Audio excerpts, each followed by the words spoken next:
Là où se trouve la vie, se trouve l'intelligence. Elle est la première manifestation de l'existence, l'instinct de survie, la volonté d'être. L'intelligence précède et conçoit toute organisation de matière, engendre tout organisme et système pouvant l'héberger, les modifie et les adapte aux contextes et situations diverses.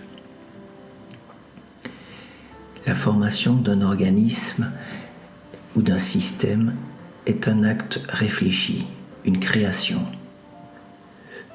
Tout ce qui est organisé ou structuré a au préalable été désiré et pensé par l'intelligence.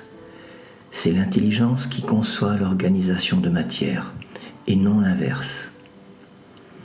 Tout organisme ou système est conçu par l'intelligence en vue de l'abriter et lui permettre de manifester son existence, sa réalité. Son action sur la matière physique que nous connaissons, notamment la formation d'un organisme, n'est que le processus naturel de son évolution. La complexité de l'intelligence évolue au moyen des organismes et des systèmes qu'elle génère. Telle la lumière, elle est une structure énergétique. Chaque organisation de matière est définie par un mouvement qui lui est propre et elle-même imbriquée dans des systèmes ayant chacun leur propre schéma d'animation. Chaque organisation de matière autonome est animée par une intelligence individuelle. Il existe ainsi autant d'intelligences individuelles que d'entités vivantes. Je compare souvent les intelligences individuelles à des photons, s'agissant de leur structure énergétique autonome, mais également dans cette capacité de se transformer et s'unifier en ondes de lumière. Ainsi, nos intelligences humaines autonomes peuvent s'unifier et œuvrer à l'objectif suprême de l'intelligence, qui est la préservation de l'existence. Chaque intelligence individuelle est unique. Au travers de son évolution dans la matière dense, son enveloppe corporelle, l'intelligence individuelle se développe et cristallise des caractéristiques spécifiques découlant d'expériences uniques.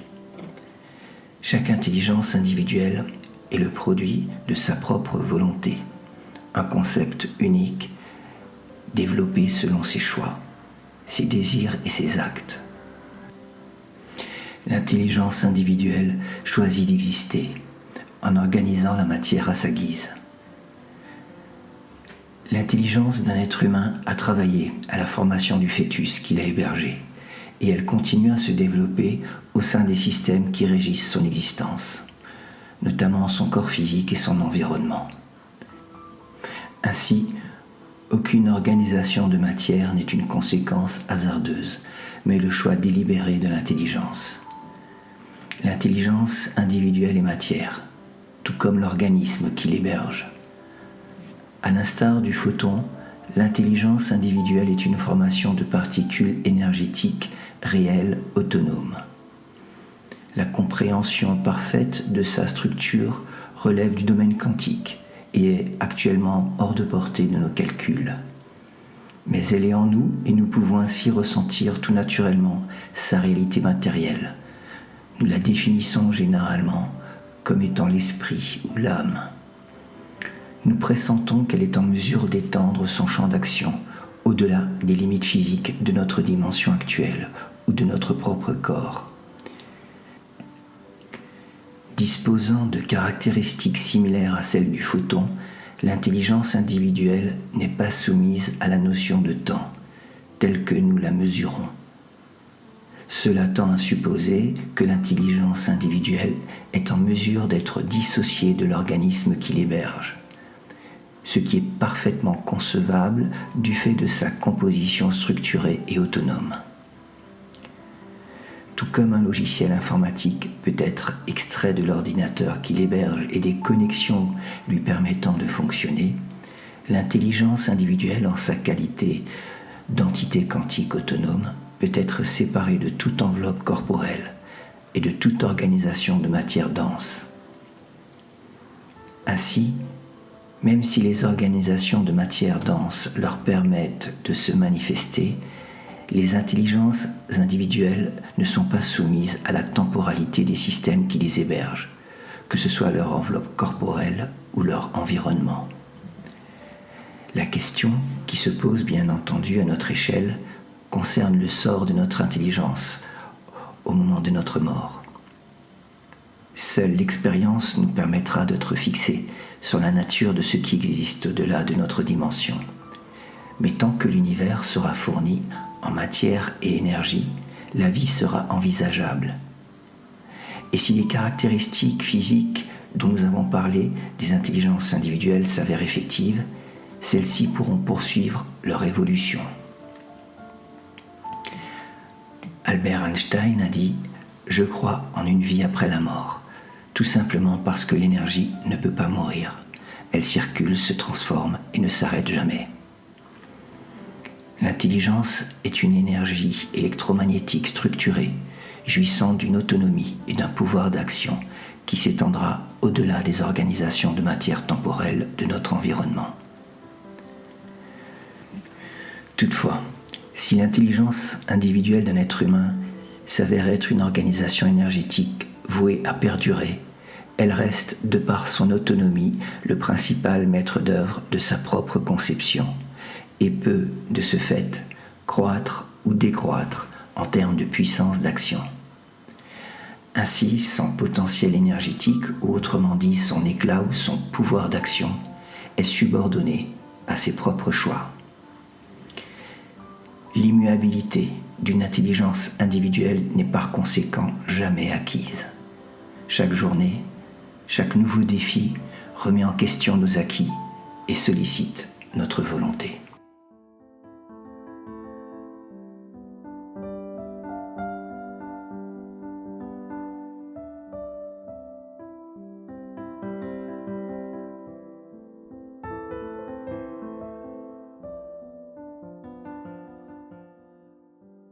Comme nous l'avons vu précédemment, l'intelligence d'un individu n'est pas immuable. Celle-ci peut varier selon la pertinence de ses choix. L'incarnation d'une intelligence individuelle dans un corps physique fait partie de son processus d'évolution et est le résultat de sa propre volonté. Nous continuons chaque jour à faire des choix et contribuons ainsi à l'entretien ou à la dégradation de notre intelligence. Il convient avant tout de clarifier ce qui est défini comme étant un choix pertinent ou intelligent. Si nos acquis et aptitudes sont le résultat de choix éclairés et de travail assidu, ils ne représentent qu'un reflet stationnaire de notre propre intelligence, un potentiel. Ainsi, au final, ce ne sont pas nos aptitudes cérébrales ou manuelles qui déterminent notre intelligence, mais l'usage que nous en faisons, la direction que nous prenons et la perspicacité de nos objectifs. Une attitude intelligente est par conséquent et avant tout une disposition d'esprit. La pensée étant la graine de l'acte, le premier travail intelligent est celui que nous accomplirons en nous-mêmes. En laissant la haine, la colère, l'orgueil, la peur ou la cupidité diriger nos actions, nous délaissons l'intelligence et perdons la maîtrise de nos pensées, de nos émotions et de notre existence. Comme nous l'avons vu précédemment, l'objectif suprême de l'intelligence est la préservation de l'existence. Par conséquent, c'est la volonté d'un individu à œuvrer ou non en vue de cet objectif qui déterminera l'éclat de son intelligence. Il importe pour cela de comprendre les systèmes, les principes et les lois qui affectent notre existence et nous y conformer. S'agissant de nos obligations matérielles actuelles visant à se nourrir, se vêtir, se soigner ou s'abriter, il va de soi que l'attitude intelligente consiste à répondre à nos besoins en préservant au mieux notre santé, notre environnement, tout en œuvrant avec discernement dans notre interaction avec les autres intelligences individuelles, que ce soit avec l'ensemble des espèces pour le maintien de l'écosystème ou avec nos semblables pour l'épanouissement de nos civilisations. Si l'apport des compétences et des sciences acquises est un élément clé du degré de raffinement d'une civilisation, la sociabilité en est le ciment. Mais au-delà de ces évidences actuelles ou temporelles, il importe également de considérer les lois et systèmes extradimensionnels que nous ne voyons ni ne comprenons, hors de portée de nos sciences, mais qui pourtant impactent fondamentalement notre existence. Ces lois inconnues de la physique sur lesquelles reposent les environnements dont nous dépendons régissent les systèmes quantiques et coordonnent les mouvements des planètes. Notre vie étant également subordonnée à ces lois, notre instinct de survie, notre intelligence nous pousse à sonder ces facettes cachées de l'existence. Dès lors, il semble opportun de chercher à comprendre nos origines, ce que nous sommes et la probabilité d'une existence post-mortelle.